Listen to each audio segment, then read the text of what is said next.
This is the Mad Alchemist again, and I was just thinking, I was watching various debates, discussions online, thinking about when I talk to people, especially theists, and how we talk past each other, and like, what is our desired goals? And I think for a lot of us, it's being accurate.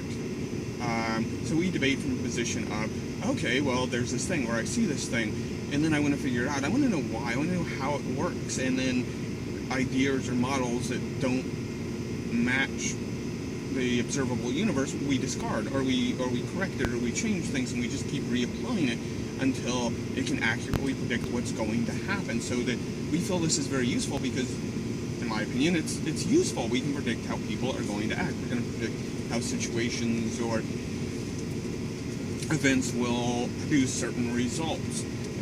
Like one of mine, I've done this. I call it yes compliance. Where if you can get people to say yes over and over again, they can become more compliant, or you can implant ideas or steer them in a direction. This was actually introduced to me by someone who worked for me in customer service years ago. I didn't believe him, but at first, you know when you call into a call center and they say this conversation may be recorded or monitored for training purposes, sometimes they are. So he would get me into supervisor mode, so the customer had no idea what was going on, and he would get them to say yes to any three things in a row, and in many circumstances, he could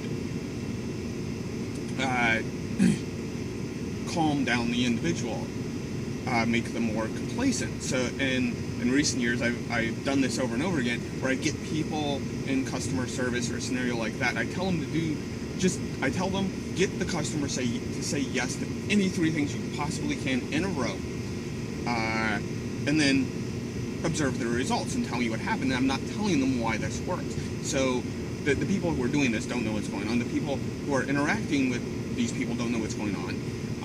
So no one other than me knows what's going on. And I continually get consistent results. And I've had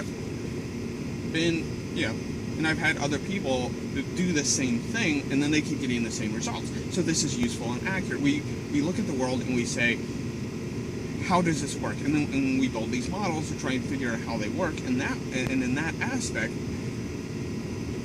we have a better means of interacting with the world.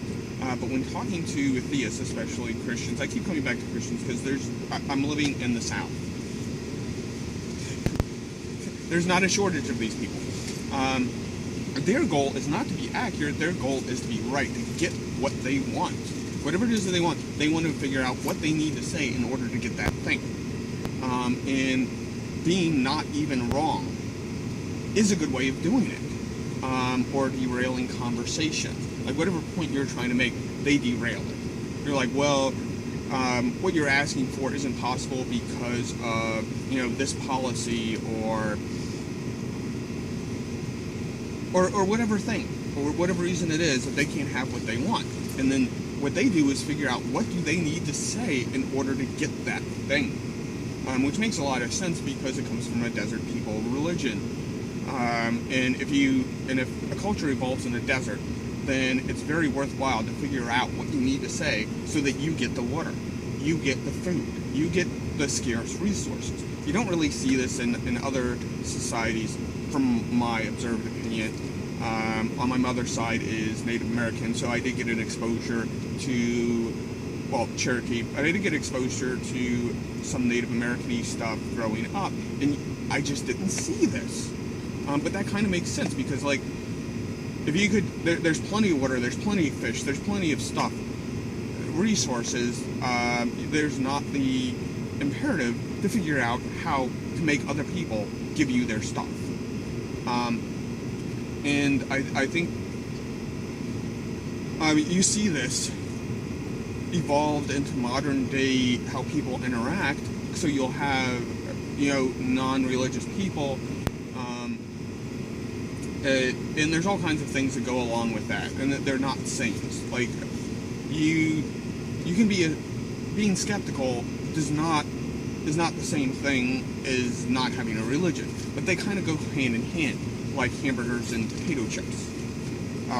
Unless you live in Pittsburgh, where everything comes with the option of pierogies, which burnt me out on pierogies for a while, but I think that's a great idea. I think that should be implemented everywhere. Would you like a side of pierogies with that? And those of us who approach situations more critically and say, oh, why is that? Can we figure out why it works? Want to be accurate.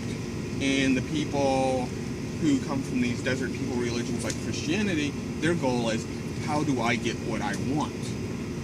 And I think this leads to people talking past each other because the goals are very different. The questions are different because the goals are different. And, well, that's longer than I wanted to make it. Your thoughts, share, like, comment, subscribe, whatever. Bam.